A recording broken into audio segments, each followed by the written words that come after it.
Hey traders, John Howell here today. We're getting a bit of a pullback right now in especially gold, right? Gold's really pulling back hard. What's going on there? Silver as well too. And also the stock market. So we're actually, really interesting thing about the stock market, or actually across a lot of the markets, right, is that in the last sort of 15 minutes, 20 minutes, half an hour, we started to see some really strong selling coming into the markets. And also, I want to talk to you about my fight that I had this year. And yes, of course I won. What else would you expect? Right, because of course I won. But I want to talk about something about when it comes to the mindset, about why I won my fight, and how that also applies to trading in the market. So let's get straight into it. Don't place a trade based on what you're seeing in this video, because there is no guarantees of making a profit in the market. It takes you a long time to become a good trader. So this video here is just to educate you to become a much better trader. Alrighty traders, let's get straight into right now. So we're going to be looking at a few things. The first thing I'm going to touch on this is look at stock market.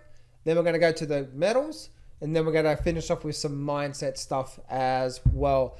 Guys, if you do need some help, I'm running a sale right now for my trading course. Normally charge $500, but it's $7. First thing in the description, go get access to that, and you'll be out on the page. You'll be able to see what's actually in that $7 trading course as well too. So go grab it right now, traders. The thing that I'm looking at right now when it comes to the stock market is, first thing I want you to understand is that we're heading into a Thanksgiving weekend, right? Now, what does that mean? It means we're probably going to get a lot of volatility, right? A lot of volatility. They say it's probably going to be bullish or bearish, or what's the statistics and blah, blah, blah, blah, blah, right? The whole thing I do say is that we're probably going to get a lot of volatility in the markets over the next couple of days to a week. So that being said, expect that. We're seeing actually a very strong sell-off in the metals, but with the stock market, let's go look at the Nasdaq, right? Look at the Nasdaq. The Nasdaq is actually still holding strong of my top trend line here. Look at this here. So let me actually just blow this up a lot more here. And one thing that I really want to share with you is look at this here. So we're looking at this point through here, right? Look at this whole channel that I've got going through here. And look what happened. Came up, down, and rejected as well too, and now we're coming down. So we're still holding this area here. Here's the really interesting thing though. Once we break on the Nasdaq, once we break above this channel here, then firstly, I have a target of 17,000 by the end of this year on the Nasdaq. So let's see what happens there. But once we do break, then all you do is you measure from the channel, from the high down to the low of that channel, as you can see there. And what you want to do is you want to project that to the upside like so. And then it looks like we're probably going to get to 17,500 once we break out of this channel. Once again, you can see how even just recently it rejected it here, and now it's rejecting it again. So once we break above that, we know that's probably going to be a really good clear sign for really gun-ho, right? So really keep an eye on this significant line through that I got here. See that line through there? Apply it to your own charts. Once we break that, we know then we're probably likely to go for a very strong move, because now it's like hit resistance, hit resistance, hit resistance, and bam, right? It's like my fight with an uppercut, right? You just little uppercut, little uppercut, little uppercut, and bam, straight through, right? Anyway, so that's what we're seeing right there on the Nasdaq, but we're getting you see we actually opened high, came down and closed low. So we're actually getting a bit of a strong selling here. I wouldn't be too surprised to getting a bit more selling into the markets tomorrow as well too, leading into this long weekend short. I know Friday for the Americans anyway. Friday there is actually a short day as well too, and obviously Thursday as well too. So anyway, so looking at this market here, we're actually seeing a bit of a short term. But once again, that's the big thing I'm keeping an eye for. Yes, we're getting a pullback here, but once we break this trend line to the upside, it may be even tomorrow. Like, who knows, right? But once it actually does do that, then get ready for the big move up. But we are getting a little bit of a sort of a open high, come down, sort of strong close lower. So I wouldn't be too surprised to see a bit more of a down day coming into the markets tomorrow, and also possibly a bit of a sideways move. But I do expect to see a strong December coming into the markets. Looking at that there. And then also looking at the S&P 500, that's sort of the same situation here, right? If I bring on my trend lines, look at this here. If I zoom out, we've got this very, very strong sort of trend line coming through here. There's the resistance. There's the resistance. Look where we are right now. So you can see there's actually two channels here, right? Two channels. One, we have this big channel from there. See the big thick blue line? So we have this channel through here. And then we sort of have another sort of, let me actually just create a parallel trend line, and then I'll just use that from there to there. You can see also that we have another channel coming through here as well too, right? Bounce support, hit resistance, come support, and so on and so forth. So we have a small channel, just like the Nasdaq, right? Nasdaq has a big thick channel, and then we have a small channel through here. Right now, what's happening with the markets, as you can see, it came up and pretty much almost rejected it, just like the Nasdaq did, and actually closed lower. So we could be spending a bit more time going sideways here for the next few days, but expect a strong rally out of that. But once again, traders, the big thing I'm looking out for is once we start to break up and out of this line through here, that if you're looking for the time where it's likely to start to go like bananas, that's what's going to happen, right? Because once again, it's like resistance. It's like when my boxing coach used to say, don't just hit the pad, hit through the pad. You want to just uppercut him. You want to put your actually no, not my coach. Actually, Mike Tyson. I think it was Mike Tyson. Maybe it was Mike Tyson. I heard him say when he was fighting, right? He used to picture his hand going through his face. You don't want to hit his face. You want to hit. You want to hit to the back of his head. You want to hit through his face, and so therefore you want to go straight through. That's what's going to happen, right? We're going to the line right now is like the uppercut, right? You just want to uppercut. You just uppercut him. No. I don't want to uppercut him. I want to put my whole fist straight through his head, straight through up. It was so violent, John. It's a boxing match, right? So anyway, so you want to put it straight through his head. This right now is just the uppercut, right? You're just uppercutting him. You're just uppercutting. You just want to uppercut him. When the market breaks that resistance line, that's like you say, no, I don't want to uppercut him. I want to put my hand straight up through his head. You're trying to picture here being where your hand is, not just here, all right? As a boxing terminology. So that's what we're seeing through there on the markets, but do we expect to see a bit of a pullback in the markets as well too, right? So that's what we're seeing through there, traders, and expect a bit more weakness coming into it, but expect a very strong December as well too. Move having down through to the mining stocks, and gold actually had a very, very strong selling move. Actually had a move up, and then we had a very strong move down. And actually, look where it's interesting. Look where it actually came down to. It came straight down to a significant level of support. Does it hold that? I don't know. You guys that have been long-term investing in gold, I feel for you guys, right? I feel for you guys so much, because every time that gets a little bit of light, it just gets smacked hard. And this is what's probably going to happen for the next probably 6 months or more, and then gold's gonna unleash like there's no tomorrow. So remember, traders, that when we're going through this volatile time, if you're long-term buy and hold, I do believe, I've always had a 2025 view. 2025, look back and we already see gold actually making big moves. Make sense? So, but until then, just volatile. And again, I just feel sorry for you guys. Every time I get a little bit of a leadway, it's just like, bam, just market knocks it back down. As you can see, had a lot of resistance, and it came straight down and actually paused right on that resistance level, and actually there right now in the markets. So that's what we're holding there right now, and what's happening. Look what's happening with silver though. Silver is really, really, really interesting. This is what I didn't want to see with silver. Look what happened. The market ran up. We had a pullback.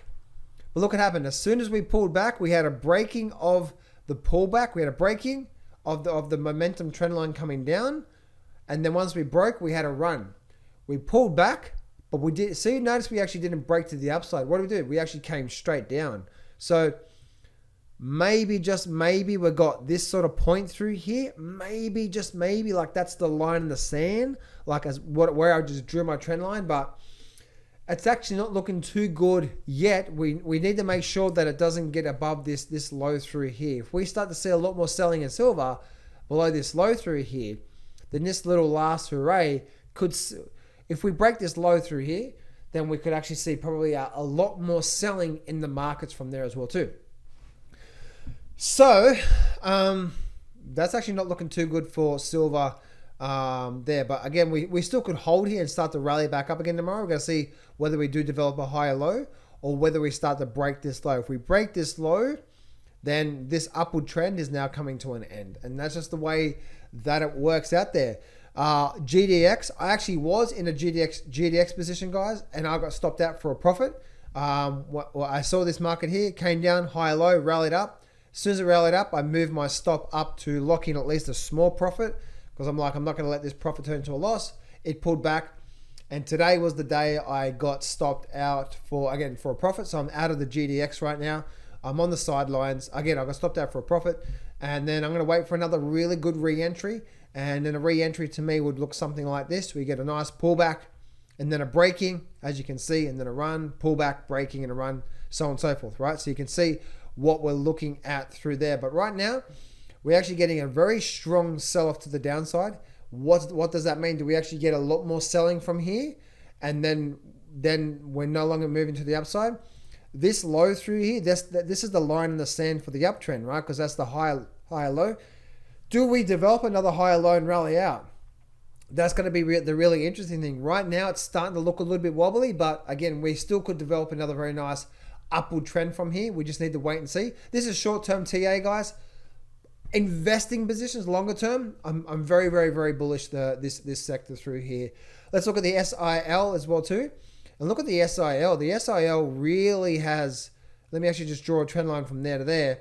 And as you can see, this actually broke out of this level through here and will almost come back down to this level of support around the 38 level on the SIL. So the pullback in the markets there, this is actually very, let me actually delete this trend line now and delete this trend line. This is the pullback here that we're getting. And as you can see, this is the reason why momentum trend lines on a pullback, and I talked about this yesterday, it's so powerful that if you're looking for a good entry to get into it, when the market runs up, and then it starts to do this like that, right? Or what you want to do is you want to develop a trend line down through there. And then when we break above it, then now we're likely to go for another move, right? So if I develop same thing for, let's actually just draw a trend line from, I'm using this as an example, right? From there to there. As an example, let me just draw it from there to there, right? As we broke back above it, we went for a run. Wasn't really in an upward trend there, so that doesn't really count. It was actually more of a downward trend. So let me just actually remove that angle, and we'll just use this one here. Notice how we move up, came down, developed the higher low. When's a good time to get into it? Well, then we need to wait and see for a breaking above. And as you can see, that's the high point. See how it had problems through here. Breaking, once it actually broke out, then it went for at least a small run where you could have got at least a short-term trade there. Now we're actually breaking back down again. Once again, we need to see this market developing into probably somewhere. We need to see this thing break above here, but we did get a lot of volume today. So a lot of selling volume coming into this Thanksgiving season across the markets through there. Let's have a look at the GDX here. The GDX is actually right on that trend line through there. Again, it's still holding strong there. This is the line in the sand for me around the 42 level. We're holding that trend line through there. That's that line in the sand that I'm seeing right now. Do we develop that higher low or do we not? The momentum trend line I want to use is probably somewhere through there. If we can get back above this trend line here, that's the game on for then a move to the upside. If we can't, we're probably going to continue down and continue down and down and down and down. So as long as we stay below here, we're in this pullback phase. We want to see this thing break back above there. And moving on now through to the SILJ, and as you can see, same sort of thing. We actually had a big drop through here. We actually came pretty much almost down to the $13 level here. So there's the silver juniors, there's no strong trend at all. We've actually come back down and made a double bottom. So there's actually not making strong higher lows right now. And for the momentum trend line, I'd have to use something like that.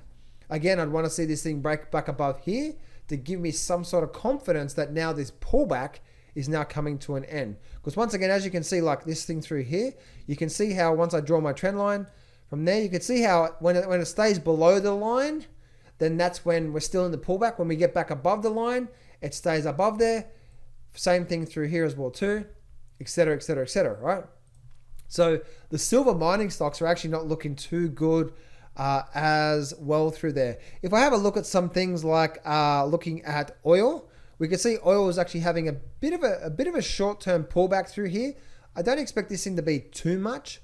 Let's actually just, let's actually see if I can.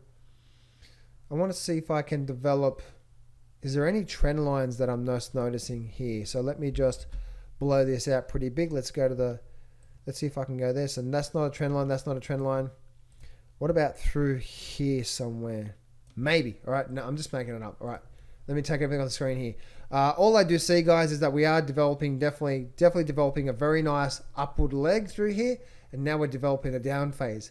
And just like here, once again, traders, notice, remember I said before, once we start to get a bit of a down leg, when we start to break back above it, then we know that up leg is now likely to start to make a move to the upside. Same for where we are right now. We're actually getting a pullback in the oil market.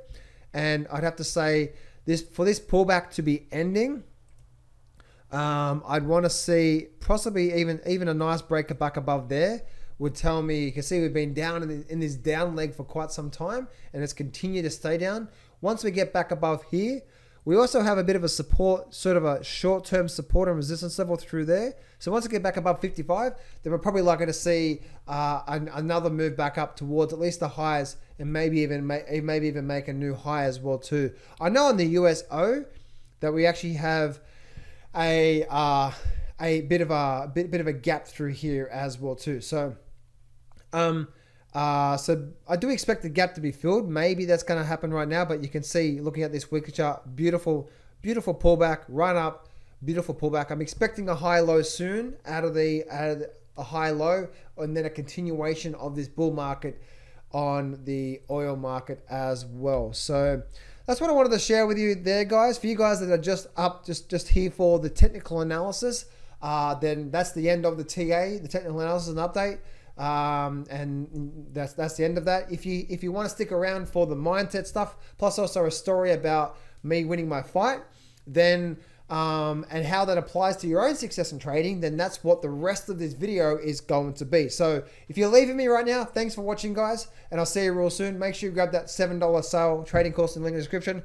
If you're staying with me, I'm now going to get into the story about my boxing fight and how that relates to becoming a good trader. So let's actually get straight into my story. So this year, what I did, in the middle of this year, it was actually in June this year, I actually had my very first fight, right? My very first boxing fight.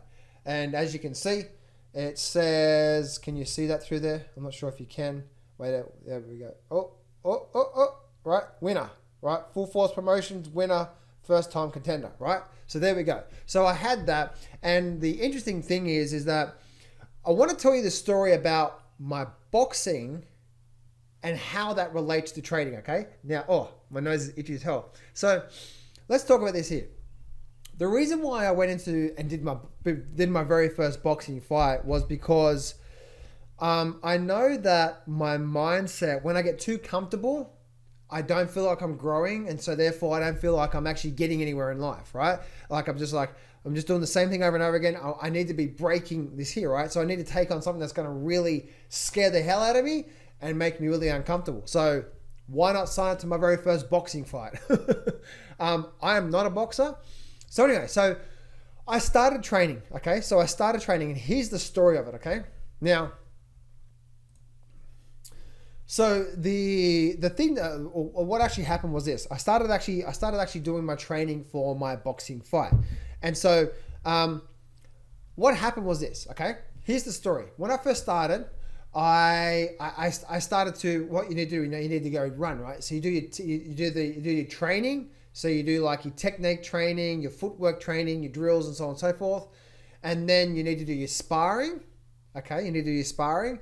But then also you need to make sure you're doing a lot of running, right? Because running also increases your capacity of increasing lungs and your fitness levels and so on and so forth, right? So I was doing a lot of running. I still do to this day, by the way, guys. I do probably 40 to 45 minute running pretty much 5-6 days a week these days anyway. So, but I was doing that to get ready for my fight. And what actually happened was, as I was doing that, I was also training at a thing called F45. Now, F45 is a high intense cardio workout, which just gets you really, really, really, really fit, right? So that was the gym that I was going to at the time to do cardio workout. And what ended up happening was about a few weeks into my training, I did my back in. And not only did I do my back in, but I actually slipped a disc. I went to saw a chiropractor, and then it was just so painful. I could hardly walk around. I could hardly move, and it was painful. And so therefore, I had 3 months to get ready for my first fight. And here I was 2 or 3 weeks into it, and then I did my back in. I'm like, oh, man, I just did my back in. Like, oh, maybe I should quit. Maybe this is not for me. Maybe I'm not supposed to be doing this boxing thing, right? You know, the voices that go through your head. Again, I'm going to relate this back to your trading, but here's the story. And so what ended up happening was I had about a week, maybe 2 weeks off doing any running, any high intense training, any sort of technique training or anything like that. So I had to take some time off. So what happened was after about a few weeks of just going to the chiropractor, getting massages, doing my own stretching, foam rolling, all that sort of stuff for about a few weeks, I started to get some mobility back in my back. And so then the next week after that, I started to slowly get back into training, right? I did some light work at the gym. So not very, very heavy stuff, just light work. And I started to slowly, over a week or two, build up to some strength again. So there we go. Boom, I'm back into it. I'm getting ready again, right? And so therefore what ended up happening was I'm getting ready for my boxing fight, and then I start to train again, and then I end up going to my very first sparring session. And the sparring session, right, is actually like a fight to get you ready for your fight. You're supposed to spar, because it's the best thing to do from actually learning from all the training you do. So the very first sparring session, I was so terrible, so bad that I end up getting punched in the mouth and my mouth guard going flying, and I swear I was 2 ounces of torque of power, if that's the right thing, of breaking my jaw. This guy hit me so hard in the sparring, and I wasn't defending myself. I should have been defending myself, but I wasn't defending myself, and he hit me so hard that he knocked my mouth guard out. I picked my mouth guard out, got back in. I'm like, all right, let's go again. Bam! Right? We're into it. So we go again. And so we finished that sparring session. Sparring session went for about an hour that day. And so I went back, and so then I started to train again, right? I started to do a lot more training with my boxing coach. So footwork, drills, punching combinations, rings when you're actually in the ring, where you need to be, ring movement, distant management, all this sort of stuff that goes into boxing, right? Which we don't think. We just think, oh, no, I could throw a punch. Like, it's a lot more than that you have to learn. And so anyway, so I started doing that, and then I eventually got back to doing some jogging. So then here I am. I did my back in. I just got my mouth, my jaw almost broken, and then here I was now a few weeks later into it, and I started to do my jogging again, right? Because I'm like, I only have about 6 weeks left, and I'm gonna be fighting, and I need to really get my shit sorted. So what ended up happening was a few weeks into it, and I bang, bang, my knee gone. They call it runner's knee, right? And it was just so painful. Like, my knee was so painful, it was so swollen, and I couldn't even hardly move it. If you guys know anything about sports, right, it's called runner's knee. And I'm just like, man, it was so sore. So I went back to square one again. I went through another smack in the face, and it just whacked me again. I'm like, oh, I couldn't even move, right? It was just so painful. So therefore I took a 3 or 4 days off, and I realized that I need to actually get going. So I did a lot of like hot and cold contrast on it, a lot of cold baths and ice baths and stuff like that, and then a lot of hot showers and all that sort of stuff. And then what I did is that I actually hobbled into the gym, and after about a week off of not doing much, I hobbled into the gym because the knee was so sore, and then I hobbled to the bike, And I just started doing some light work with the bike. I just started doing some light work. I'm like, I need to get some mobility back into my knee so I can get some healing. So I sat there for an hour, just really, really slowly. And then I'd hobble out to my car, drive back. Now, lucky it was my leg where I didn't have to use it for my car, where my right leg is obviously for the gas and so on and so forth. But anyway, and I do that for about a week every day. And I'd come back in and I'd hobble into the gym and I'd go hop on the bike and then I'd hobble back out. And after about a week of doing this, I started getting some mobility back into my knee again, right? So then I started doing that. And then a few weeks later, my knee's almost 100%. I'm back in, I'm doing my sparring again. I'm doing my training again. Things are working out. Things are happening and I'm back into it again, right? So this is the journey, right? Journey to me getting into the boxing. Now, what ended up happening was after my knee, so here I was, I did my back in, almost broke my jaw, then my knee. I'm thinking, this is just not for me. Like, maybe the universe is telling me I shouldn't be training for my very first boxing fight, but I just kept pushing forward, right? I kept pushing forward. And then I ended up doing my next sparring session with my coach there, and guess what happened? The same thing. I dropped my hands because I wasn't defending. I had my head up like a friggin' I don't know, ostrich or giraffe or whatever. Instead of having it down like this, you're supposed to keep it down like this and your hands up. My hands were down and my head was up like this, like a big massive target. And guess what happened with the sparring session? My fitness was good in my sparring. My coach said your fitness was good, but your defense is horrible. And guess what happened with my next sparring session?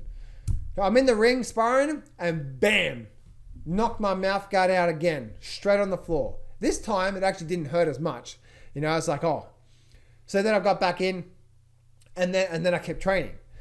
And after the sparring session, I had a training session with my coach the very next day, and I'm just like, man, maybe I'm just not for this. Maybe this whole thing about me trying to get involved with this boxing thing is just not me.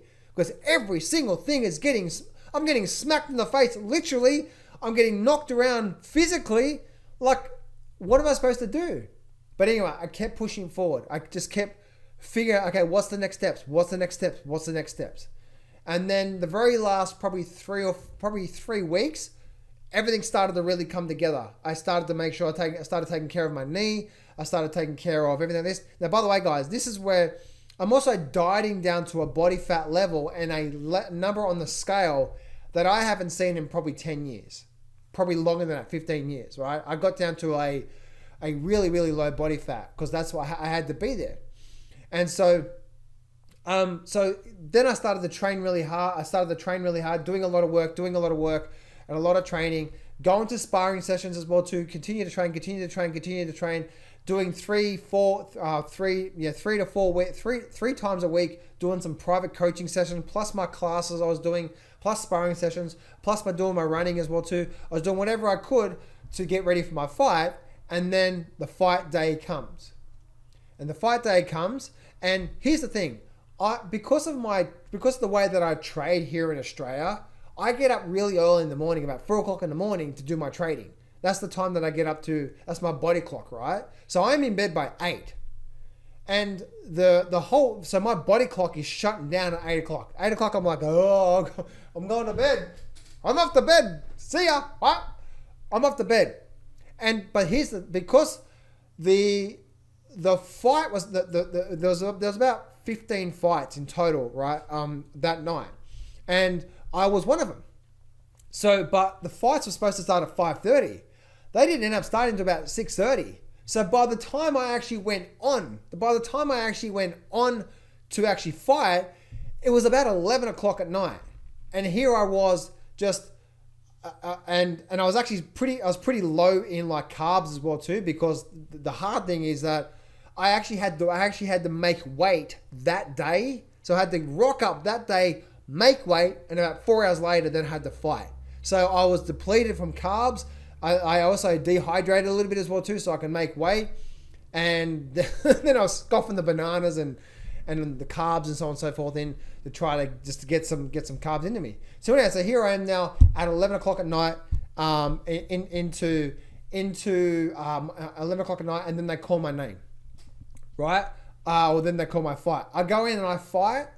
And here's the really interesting thing. Throughout my entire time, all the training that I did with my coach, the techniques, the footwork, right? Throwing a few punches and coming back and stepping back, ducking, throwing a few punches.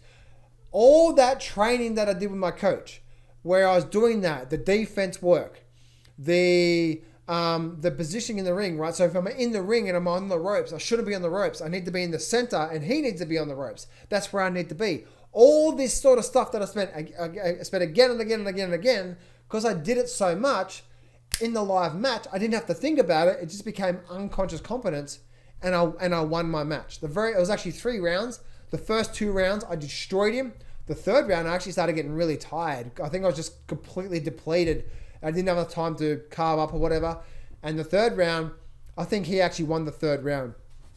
He would have won. He would have won the third round. But the first 2 rounds, I just destroyed him, and then I just started to become really tired. So that was the third round there. But I end up getting my hand raised, and once again, I end up getting this trophy here. Once again, it's the winner through there. I know that's probably a bit blurry for you guys, but that's the trophy. That's the trophy that I won there.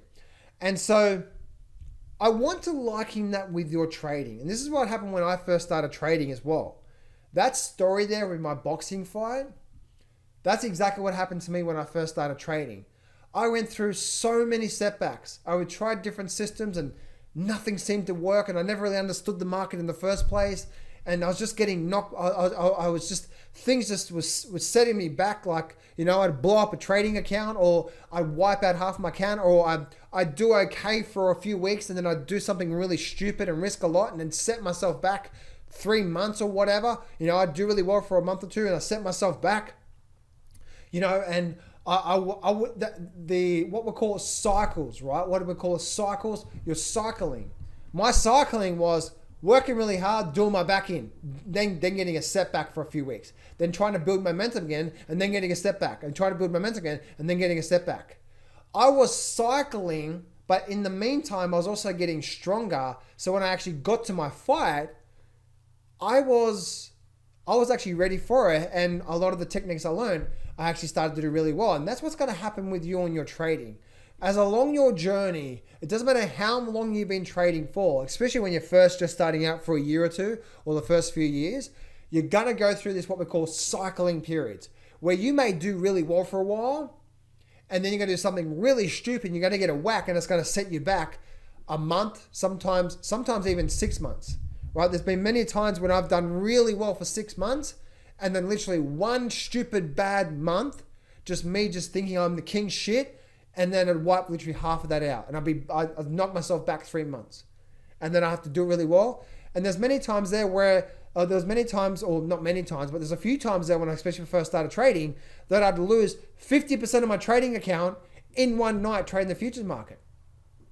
And what I was doing, but because I didn't quit, I came back, and I'm like, what do I need to learn from that? So in my boxing fight, as an analogy of that, I did my back in.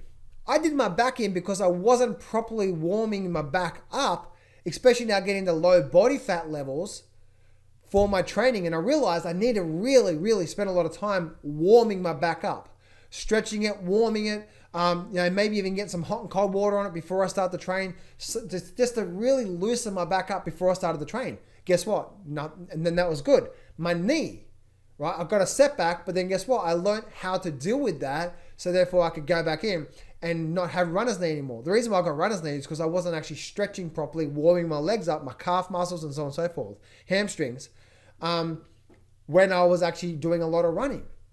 As I said before, I still do a lot of running now.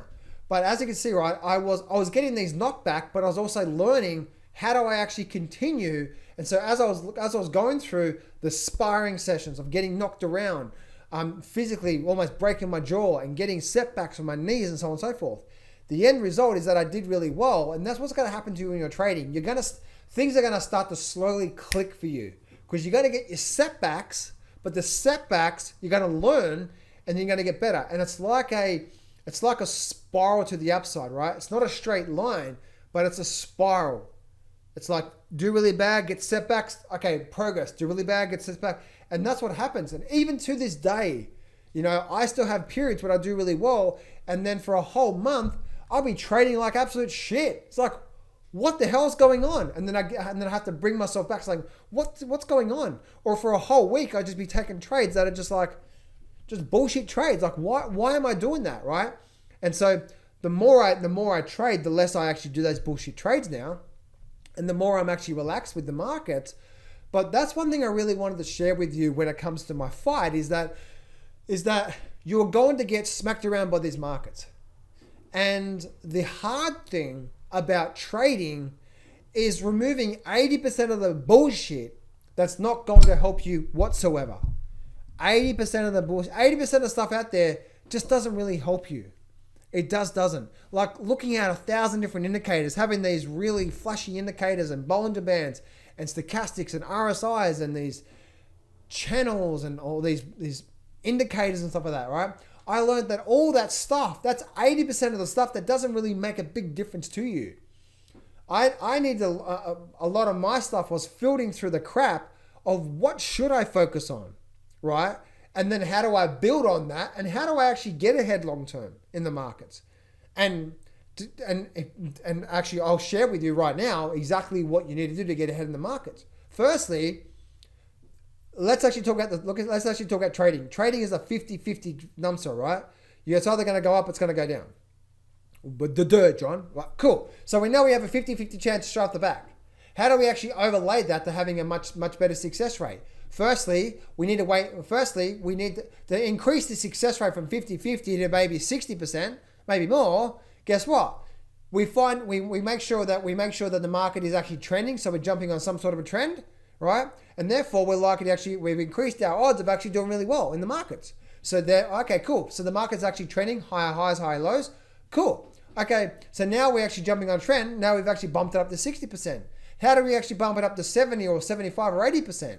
Cool. Well, we understand how the market, if you understand how the markets work, the market swings, right? It goes for a run and then has a pullback and then goes for a run again and then has a pullback. That's called an uptrend. So if we know that in the back of our mind, if the market's been going for a run for a while, we won't want to be entering on the run for a while.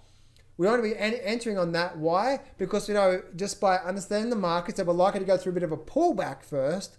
And then maybe when the pullback is done, then we jump on to get ready for the next leg up, right? It's all about probability. So now you've just taken something just as simple as a 50-50 chance. Then we bumped it up to 60% probability just by waiting for a trend and jumping on the trend. And now we bumped it up 70 to 80% chance to actually then, okay, now we're actually not only looking for a trend, but waiting for a pullback with the trend. And then we're looking for a pullback because we know when the market goes for a run, it goes for a pullback, then it's likely to go for another run again. Now you've increased your chances even more. Now what you want to do is you want to have small risk on your account, 2% risk on your account, and to trade very, very short term and have exits and exit parameters. Now I know I'll walk through that very, very quickly, but what I just shared with you took me a long time to actually even figure out in the markets, right? It took me a long time to figure out what I should do, shouldn't do, and shouldn't do from the cycles that I actually took in the markets, right? And the same with my boxing fight. It took me a while to start to figure out how do I actually properly warm up for my training sessions? What should I be doing? And so on and so forth. So anyway, traders, I hope this really helped you out in the markets. Remember, traders, the more stuff you add to your trading system, the more complicated, the more confused you're going to be. To me, I just love trading in the markets, and all I really use one moving average. Like if I look at the markets here, I've got two moving averages there, but just one simple moving average, and then now we're actually good to go. But again, a lot of the times, guys, you can just look at the markets itself and look at it from a trend analysis perspective, and know that you're waiting for a good strong trend and then jumping on that as well. But if you are going through the cycles, it's just the nature of the beast. And just like with my boxing fight, I can go through my back doing in, getting punched in the mouth so hard, almost broke my jaw, my knee getting in. Are you going to go through those setbacks and say, this is not for me? Because if you do, you will never win. But if you do go through those setbacks, but you learn from them and then you keep moving forward, guess what? You've got a really good chance of winning. Hope this helps you out today, guys. Make sure you grab that $7 training course, link in the description, and I'll see you tomorrow.